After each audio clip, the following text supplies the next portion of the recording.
The meaning of ASIGE is Advocacy for Social Inclusion and Girls' Education. My name is Simon Adongo Ayimbire. I'm the Finance and Administrative Manager for ASIGE. The mission of ASIGE is to improve lives through sustainable skills development and livelihood diversification. Yes, ASIGE, we actually started operation in 2014 as a way of give back. We realized that the community had a skill but could not turn the skill to something meaningful. And that's how ASIGE was started. And then from there we then started adding other projects so that we can build a better community. We do this through a host of programs that are geared towards income generation and then destined employment. ASIGE runs 4 programs.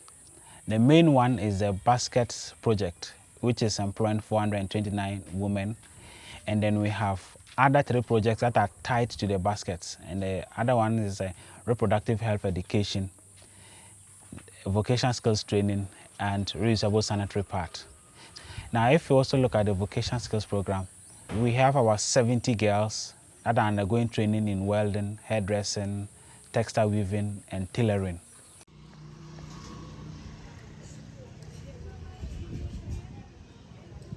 When I started this work, life has really changed. I can do so many things for myself.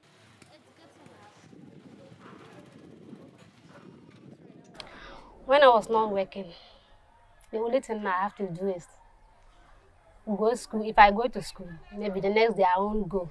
When I saw ASIGE people, then they came to help me. I decided to do weaving. That's why I came here, and the weaving has changed my life. People now respect you because they know you are doing something. I always say it's my dream come true, and it's my prayer. God has really answered my prayer for bringing this opportunity. My favorite part is mostly being in the vocational skills aspect. Then I get to the shops and they are happily working. I'm always happy and I always tell them there is hope for the future. At ASIGE, basket weaving is our main project. Under the ASIGE basket program, we started it in 2017 with a funding of $500 with 30 women. Before the project, if you look at the income status in the first research we did, the women were earning less than $0.25 per day, which is far below the poverty line. As of today, if you look at the income level, we've been able to grow it to 1.75 USD per day. Yes, and so we're able to reduce extreme poverty among these women. And the commercial aspect of our basket is what that is bringing income to the women. So these projects are tied to the basket program. So income from the basket program is shifted to help the community in the other social programs. The time that ASIGE didn't came here, we are suffering. If you do the basket and go to market, they will buy it, but some will collect the basket, they cannot pay you and run away and leave you. But the time that we are sitting here, doing the basket, weaving the basket, we are be free. I have 3 children.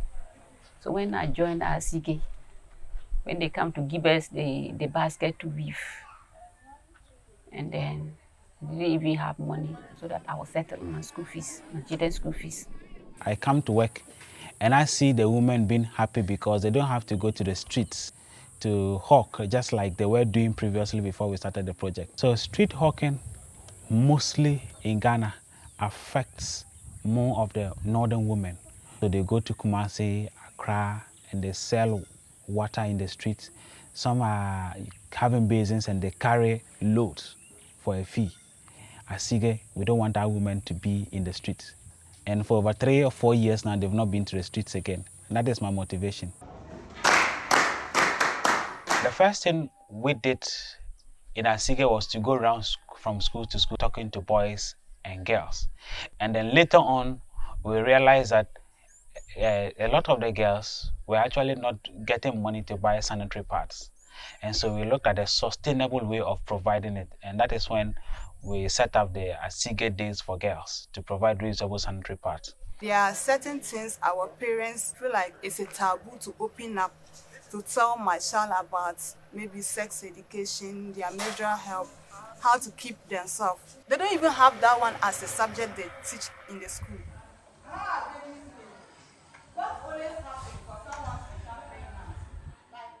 My name is Gladys from Masiko. Most parents don't really see it to be necessary to educate their wards on that. We'll speak about poverty, the changes that takes place in our bodies as we grow into adults. From there, we'll talk about the female reproductive organ, explain their uses. Then we come to menstruation, how menstruation takes place.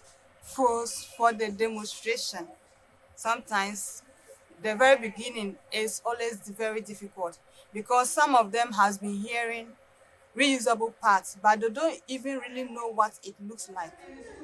Reduce it. I think my line we go there with the reusable parts. We go there to distribute to them. It is on the wrap pants, like it keep on occurring. So when we get time, we try to educate, like talk also about teenage pregnancy, the things to do to prevent it. Then from there, we'll talk about our parts, the reusable parts. Then we distribute and demonstrate on how to use it. In the kits, we have 8 liners. We have 2 shells. We have soap, a bar of soap. Then we have a pants.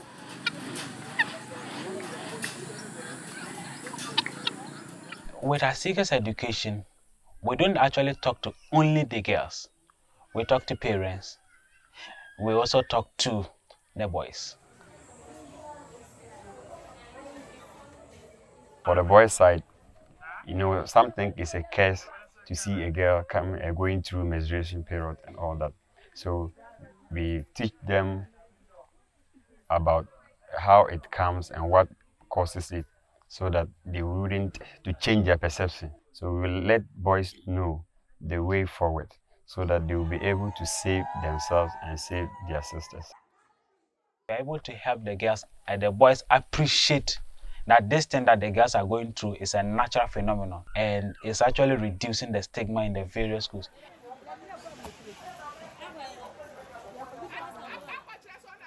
%10 of profits from our baskets, it goes into provision of materials and paying of the seamstress to make the sanitary pads, and then we take it to the field for education.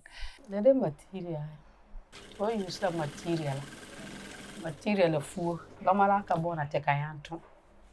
women, they are always excited, thanking the entire team of ASIGE. Thanks to ASIGE, most of them now have something they go home with at the end of the day. So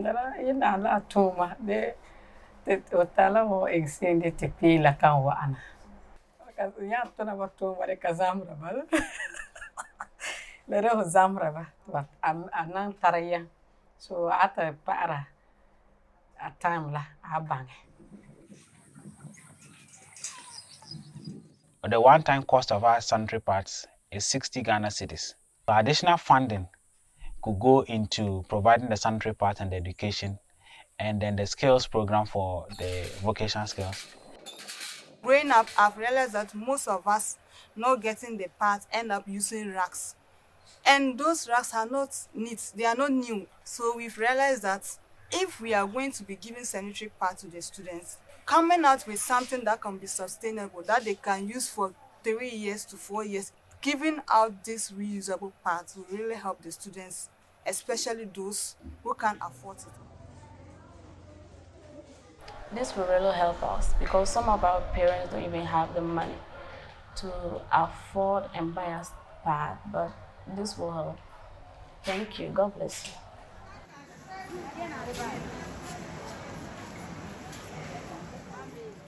In the long run, ASIGE's vision for our reproductive health, the main thing is to reduce teenage pregnancy by 80% in our operating districts.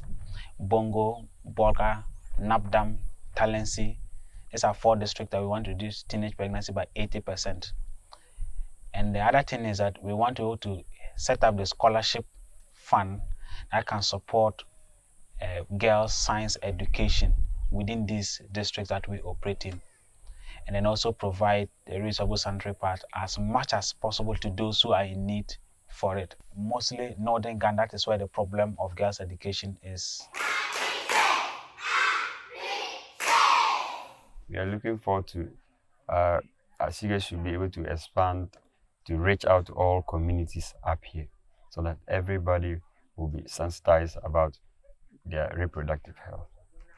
Community services like giving and distributing this reusable pad to students has really done, like, bring about a very good, like a big change to the lives of these students.